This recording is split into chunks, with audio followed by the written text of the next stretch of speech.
Baik, Assalamualaikum warahmatullahi wabarakatuh, teman-teman di YouTube, Facebook, dan Instagram. Wah, saya live 3 ini ya. Selamat datang, malam ini kita akan bahas tentang 9 tips. 9 tips untuk menghemat pengeluaran. Mengapa penting banget ya? Karena 9 tips ini gini, menghemat pengeluaran itu buat saya adalah satu skill yang sangat penting ya sebelum menambah pendapatan. Kan rumus kita mau punya uang banyak itu ada 2. 1, pengeluarannya dihemat. 2, pendapatannya ditambah. Betul kan? Kalau kita pengeluaran bisa lebih hemat, 10%, Anda bisa menambah pendapatan 10%, maka Anda sudah dapat 20%. Kalau Anda bisa menghemat pengeluaran 20%, dan Anda bisa menambah pendapatan 20%, maka Anda bisa mendapatkan 40%. Ya, sebetulnya simpel rumusnya, gitu. Rumusnya simpel dan itu adalah hal yang saya terapkan di tahun 2012 setelah saya hijrah dari riba. Ketika saya hijrah dari riba, yang saya lakukan adalah bukan menambah pendapatan, karena teman-teman selalu berfokus menambah pendapatan, tambah, tapi nggak tahu apa yang harus dilakukan. Maka pertama kali sebelum kita menambah pendapatan, kita harus belajar menghemat pengeluaran. Penyakitnya adalah seringkali dari kita itu berpikirnya, wah kita menghemat pengeluaran, lah saya sudah hemat toh Pak, pengeluaran saya sudah kecil, ngapusi. Kalau Anda sudah menghemat pengeluaran, harusnya Anda punya catatan. Harusnya Anda punya ukuran. Sudah hemat itu dihemat berapa? Gitu, karena hemat itu ada ukurannya, berapa. Anda bisa menghemat berapa persen? Harus diukur. Kalau nggak diukur berarti Anda belum menghemat, cuman perasaan sudah hemat. Siapa yang gitu? Siapa yang perasaan setiap bulan pengeluarannya udah paling hemat gitu? Siapa yang merasa gitu? Yuk, saya Mas gitu. Saya sapa dulu ya dari YouTube nih ada siapa ini? Studi Bonsai Hidup Cerah hadir Mas. Siapa lagi nih? Si Moy, siapa lagi nih? Ibu Tuti, oh Ibu Tuti selalu hadir nih ya. Semoga sehat selalu Bu Tuti ya. Ya, Bu Ani, waduh, ibu-ibu semua ini. Yang Instagram enggak tahu siapa aja nih. Wah, lumayan ya. Kok ono pintar-pintar bodoh ya aku nahu iki. John Friend Mufti, Pak Mufti Eko Susilo, halo semuanya. Assalamualaikum semuanya, semoga sehat selalu. Bang Haji, Mas Arli, salam dari Pekalongan. Waalaikumsalam, Bang Haji.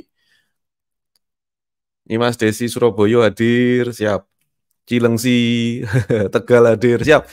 Oke, kita akan bahas ya malam hari ini tentang bagaimana tipsnya menghemat pengeluaran. Sebelum kita belajar menambah pendapatan, belajarlah dulu bagaimana menghemat pengeluaran. Penting loh, hemat pengeluaran itu. Kalau Anda nggak bisa menghemat, ya menghemat itu gimana? Menghemat dengan cara yang terukur. Duduk asal menghemat aja. Setuju ya? Siapa siap? Silakan ketik. Saya siap. Yang siap silakan ketik. Saya siap. Sambil ngopi sih. Bismillah.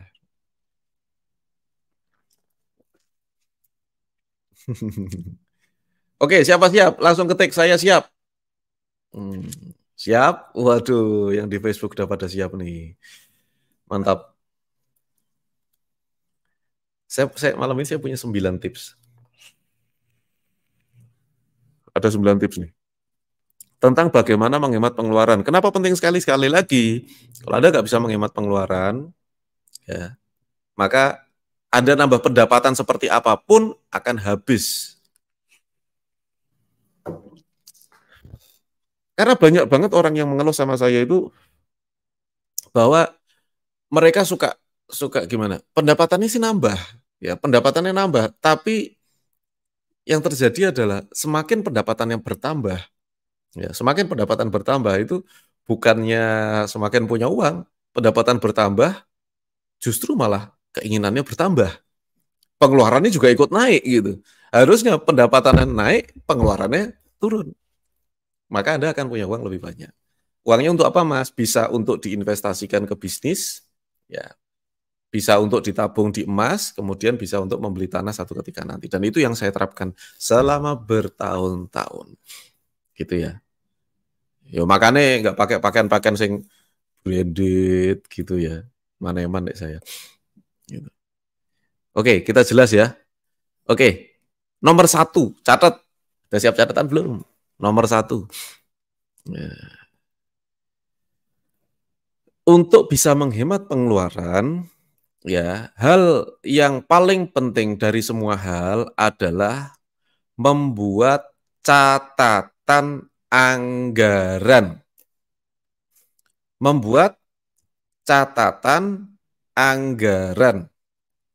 Jadi kalau Anda habis terima gaji, ya, atau hasil bisnis setiap bulan misalnya, harus bikin catatan anggaran. Apa itu anggaran?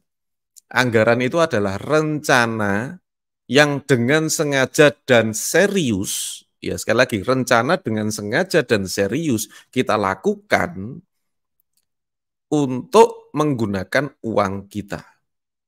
Jadi anggaran itu adalah rencana yang dilakukan dengan sengaja dan serius. Kalau nggak serius bukan anggaran namanya. Kan gitu kan. Jadi anggaran, membuat anggaran. Kebutuhan kita apa saja ditulis. Ya, kebutuhannya ditulis. Apa semuanya.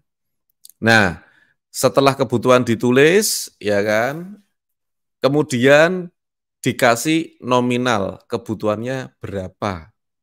Kan gitu, berapa rupiah kebutuhannya. Anggaran. Oh, anggaran uang sekolah, bayar SPP-nya sekian gitu. Anggaran untuk belanja harian, untuk makan sekian. Untuk transportasi sekian. Beli pulsa listrik sekian. Beli pulsa HP internet sekian. Bayar internet wifi sekian. Ini sekian, ini sekian, ini sekian. Kenapa harus ditulis, saudaraku? Supaya bisa dianalisa, supaya bisa dihitung, kemudian dilakukan pencocokan dengan pendapatan Anda. Kalau anggaran tidak ditulis, tidak dihitung, tidak dijumlahkan, maka Anda loss gitu saja. Dan ini sebagian besar orang pendapatannya loss. Ya kan? Dapat penghasilan, tapi di akhir bulan, bukan akhir bulan, baru tengah bulan habis tanpa tahu untuk apa. Karena kita mengeluarkan uang itu seringkali tidak terasa. Tetapi kalau kita pakai anggaran, bahkan saya dan istri sempat menggunakan sistem amplop. Jadi kita amplop. Sampai sekarang ada beberapa hal yang masih saya amplop sampai sekarang. Tidak semuanya, tetapi masih ada beberapa hal itu yang saya tarik tunai kemudian saya amplopin. Sampai hari ini, berpuluh-puluh tahun. Kalau sudah menjadi kebiasaan, enak. Ya, kita kalau belum masukin ke amplop itu bingung juga saya gitu. Nanti pas waktunya bayar, nggak ada uangnya. Kan penting banget toh. Jelas sampai sini. Nah, satu hal ya. Jadi ada supaya Anda bisa punya uang nih. Buat anggaran. Kalau tidak dibuat anggaran, Anda tidak tahu minusnya di mana. Saya masih lost, Pak. Coba deh bikin anggaran deh gitu. Ya, sederhana tidak apa-apa. Catatan-catatan tidak apa-apa gitu. Nanti dihitung pakai kalkulator manual ora popo. Saya pun demikian dulu. Nomor 2. Nomor 1 tadi apa? Bikin anggaran. Nomor 2. Tips nomor 2. Memprioritaskan kebutuhan daripada keinginan. Nah, kalau sudah dibikin anggarannya, mana yang merupakan kebutuhan itu di garis bawah, di stabilo. Kebutuhan. Yang merupakan keinginan, ya, keinginan disilang. Ting ting ting ting ting ting ting ting. Kalau makan itu kebutuhan apa keinginan? Yo, tak tanya yuk. Makan itu kebutuhan apa keinginan? Jawab dulu di komen. Makan kebutuhan apa keinginan? Makan. Kalau makan itu adalah kebutuhan, nggak ada orang gendut. Mohon maaf nih ya. Nggak ada orang overweight. Kalau makan adalah kebutuhan. Cara ngeceknya gimana Mas Arli? Coba timbang badan Anda. Kemudian sesuaikan dengan tinggi badan Anda, ya kan? Anda berat badannya ideal atau overweight. Kalau masih overweight, berarti makan Anda adalah keinginan. Sama sini paham? Kalau masih overweight, maka makan Anda adalah keinginan, bukan kebutuhan. Ya. Kalau overweight, Anda punya masalah overweight, berarti makan Anda itu keinginan. Karena seringkali kita makan itu bukan karena butuh makan, tapi pengen makan. Betul kan? Ngaku, ngaku. Ngaku. Loh nggak apa-apa, memang itu wajar, hal yang wajar. Tapi kalau Anda bisa menjadikan makan kita sebagai kebutuhan, satu, uang kita jauh lebih hemat. Gitu. Ya, jadi bedakan antara mana kebutuhan, mana keinginan. Dan kita makan tuh kesannya adalah, wow, semua orang butuh makan. Yes, semua orang butuh makan. Tapi seringkali kita makannya bukan karena kebutuhan, tapi karena keinginan. Maka kita harus ubah makan kita menjadi kebutuhan. Logis ya, yang logis-logis yang realistis saja. Kan gitu. Apalagi nih, misalnya baju baru. Kebutuhan pakai keinginan. Katanya kebutuhan tuh sandang, pangan, papan. Baju kebutuhan pakai keinginan. Ini bedain dulu nih, kadang-kadang kita belum bisa bedain soalnya. Baju kebutuhan pakai keinginan. Baju yang sudah kita miliki adalah kebutuhan. Tapi baju yang belum kita miliki adalah keinginan. Jelas, saudaraku sekalian. Mungkin yang sudah ngikuti saya lebih dari 3 tahun, saya pakai baju ini sudah berapa tahun? Anda mungkin ada netizen yang ngerasani saya kok, wah di komen lagi gitu. Mas Arli kok bajunya nggak pernah ganti gitu. Ya ganti gitu. Karena baju itu adalah keinginan. Ya, baju baru adalah keinginan. Seringkali kita pengen tampil beda, ya, udah bosan dengan penampilan yang lama. Boleh kok, bukannya enggak boleh, boleh gitu kan. Ya, tapi tidak di masa-masa pada saat Anda sedang survive. Anda benar-benar utangnya belum lunas.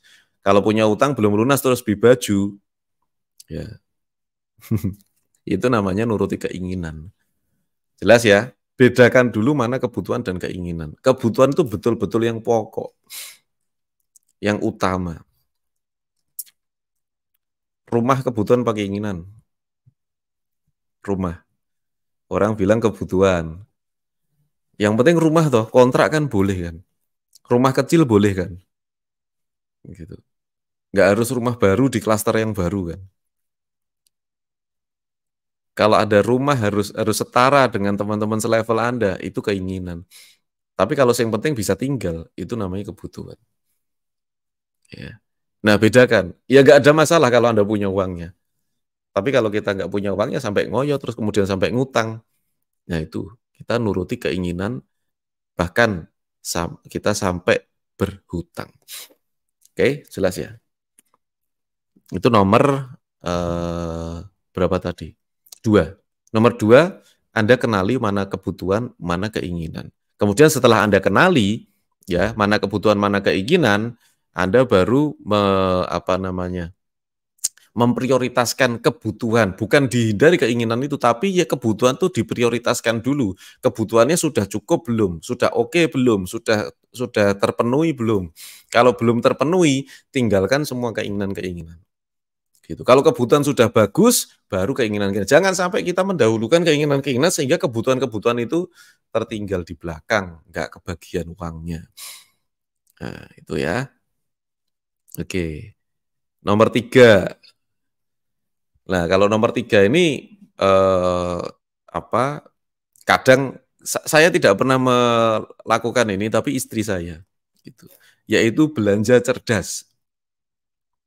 Belanja cerdas itu membandingkan harga, diskon, penawaran khusus sebelum membeli barang atau layanan. Nah, itu ibu-ibu biasanya itu, gitu ya. Tapi kalau saya itu melakukan yang ini, belanja cerdas dengan menggunakan daftar belanja, itu kalau saya. Nah, sekarang saya sama istri sudah bisa saling melengkapi. Yang cari yang murah adalah istri, ya. Bahkan istri sekarang sudah pakai daftar belanja, sudah pakai cara saya. Sehingga apa? Kalau misalnya ke pusat grosir gitu ya, beli belanjaan gitu, itu cepat, nggak kayak dulu gitu. Dulu awal-awal nikah itu lama banget, masih muter-muter. Sekarang nggak, sudah punya daftar, cepet, hemat waktu. Gitu. Ya. Kenapa? Itu namanya belanja cerdas. Oke. Nomor 4. Makan di rumah. Makan di rumah. Bukan nggak boleh makan di luar itu, tapi makan di rumah lebih utama jika ya Anda benar-benar baru merintis sesuatu ya, makan di rumah. Karena satu memang lebih sehat, yang kedua lebih terkontrol, yang ketiga jelas lebih hemat. Gitu. Oke. Nah, supaya nggak overweight, kita nggak lagi untuk melihat fokusnya pada menu, pada apa segala macam, enggak. Tapi fokusnya adalah pada kandungan kebutuhannya. Kebutuhan manusia apa sih untuk makan? Kebutuhannya manusia kalau normalnya di Indonesia kita butuh karbohidrat, bisa diambil dari nasi, kan gitu. Nasi jangan banyak-banyak, secukupnya aja. Kemudian kebutuhannya adalah protein. Protein adalah vitamin dan serat, habis gitu. Ya udah itu aja. Jadi kalau ada menu ya yang penting ada karbonya, yang penting ada karbohidratnya, yang penting ada proteinnya, yang penting ada seratnya. Bisa di variasi-variasi gitu ya. Silakan. Protein kan nggak harus daging sapi. Tempe kan juga protein. Ya kan? Telur itu protein juga. Nomor 5. Hemat energi. Hemat energi. Jadi kalau AC sudah nggak digunakan ya segera dimatikan. Gitu. Cop-copan HP yang masih nempel-nempel dicabutin. Lampu tidak digunakan ya dikurangin. Ya. Hemat energi. Ini bisa mengurangi tagihan listrik Anda, hemat token listrik nantinya. Nomor 5. Ya. Oke, masih ada 4 lagi. Bagi Anda yang merasa tips nomor 1 sampai nomor 5 ini bermanfaat untuk Anda, silakan komen saya. Yang di Facebook silakan klik love sebanyak mungkin. Instagram halo. Ya, silakan klik love. Ada love-nya nggak sih? Ya. Wah, terima kasih. Wih, banyak aja boleh. Oke, ya. Terima kasih. Boleh dibagikan, silakan. Yang di Facebook dibagikan, biar teman-teman bisa uangnya tambah banyak ya, dengan cara menghemat dulu. Habis menghemat baru kita menambah pengeluaran, menambah pendapatan. Maaf. Kemudian ini nomor 5 ya. Nomor 6, wah boleh dibagikan ke pasangannya juga ya. Ini loh Pak, cara menghemat gitu ya. Siapa tahu suaminya boros atau mungkin istrinya boros, bisa di-share ke pasangannya. Oke, nomor 6. Kurangi langganan. Ya, kurangi langganan. Kalau Anda merasa uang Anda itu kok habisnya nggak tahu kemana, ya kan? Langganan apa nih? Misalnya TV kabel, terus langganan Netflix misalnya, atau keanggotaan gym, ya. Ya olahraga sih bagus, tapi kan Anda boleh milih, kan? Dan ada beberapa mungkin yang tidak terlalu penting gitu. Kan ada juga keanggotaan voucher hotel misalnya, macam-macam kan. Ya dikurangi supaya Anda bisa dapat lebih banyak uang. Nomor 7, ya, transportasi yang ekonomis. Pertimbangkan Anda untuk pakai transportasi umum atau yang biasa naik mobil, pertimbangkan untuk naik motor. Saya sering naik motor kok gitu. Ke kantor saya naik motor. Kemarin saya naik motor juga ke mana? Bukan motor gede loh, motor kecil loh, motor biasa. Saya naik motor ke pantai kemarin sama anak-anak kantor gitu kan, pada naik motor kan. Yuk motoran yuk yang cowok-cowok sama saya gitu. Motoran kita. Terus mendirikan tenda di situ. Jadi transportasi pertimbangkan yang ekonomis. Yang ekonomis apa nih gitu. Ya, jangan nyicil mobil. Karena Anda nyicil mobil pun belum tentu perawatan atau pajaknya atau apapun nanti Anda punya uangnya, itu akan sangat boros-borosin. Lebih baik dulu waktu saya belum punya mobil, saya juga naik taksi gitu. Kalau pas sama keluarga ya naik taksi atau sewa mobil gitu. Kan nggak bayar pajaknya, nggak bayar apanya gitu. Ya, yang ekonomis. Hemat air. Ya, air itu satu hal yang kita perlu hemat juga ya. Kemudian nomor 9, ini 9 ini penting nih. Gunakan uang tunai. Kenapa kok gunakan uang tunai? Karena kita bisa mengatur anggaran kita di amplop dan kemudian anggaran tersebut bisa kita gunakan ya dengan cara tunai. Karena tunai itu jauh lebih mudah dikontrol daripada digital.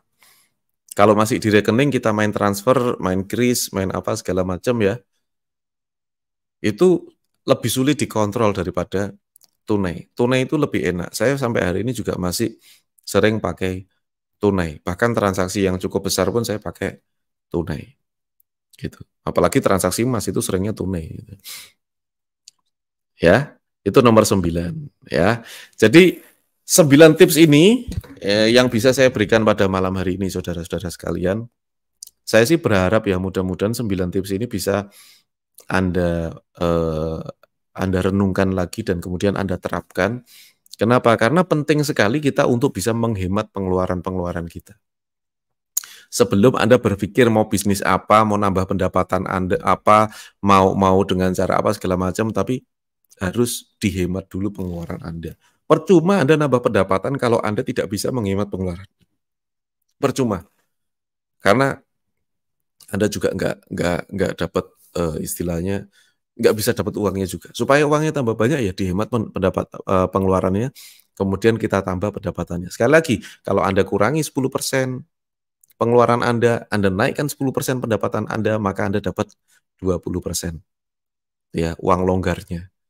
Uang longgarnya buat apa Mas Arli? Buat investasi. Nah, investasi apa Mas Arli yang paling tepat untuk saya pemula, saya misalnya pekerja, saya adalah pegawai, saya tidak terlalu banyak uangnya Mas, uang saya juga baru sedikit aja, tapi saya sudah bisa mengumpulkan. Apa yang harus saya investasikan? Investasikan leher ke atas, jangan leher ke bawah. Maksudnya apa? Pikiran kita, skill kita, kemampuan kita, investasikanlah uang Anda untuk kemampuan, untuk skill, untuk apa segala macam sebelum Anda benar-benar berinvestasi untuk membeli sesuatu. Kenapa? Karena percuma kita beli sesuatu tapi kita nggak tahu cara pakainya. Percuma kita saya adalah investor properti, itu juga harus punya skill untuk mengolah propertinya gitu. Semua investor itu harus punya pola pikir yang tepat, teknis yang tepat gitu. Makanya penting banget ya untuk kita berinvestasi leher ke atas, skillnya dulu, ya belajar dulu. Itu saran saya. Karena itu yang saya lakukan dulu pada saat saya belum seperti ini. Dapat uang, hemat pengeluarannya, pendapatan kita tambah sedikit-sedikit, kemudian ada uang tersebut kita investasikan, dan investasi terpenting adalah untuk diri saya. Gitu. Ya beli buku lah, ya ikut seminar sana, ikut seminar sini, belajar terus gitu. Seperti itu. Kadang-kadang untuk nyoba bisnis apa gitu, tapi yang kecil-kecil sesuai dengan kemampuan. Gitu ya, teman-teman ya.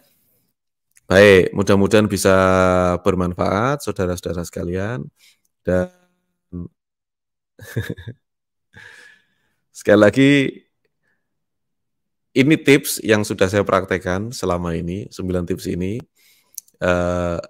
silakan Anda tag teman-teman Anda tag juga pasangan Anda mungkin. Ya. Mudah-mudahan apa yang sudah kita pelajari ini bisa membawa manfaat untuk kita semua.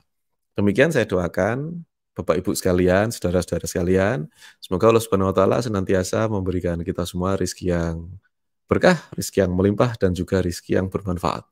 Wassalamualaikum warahmatullahi wabarakatuh.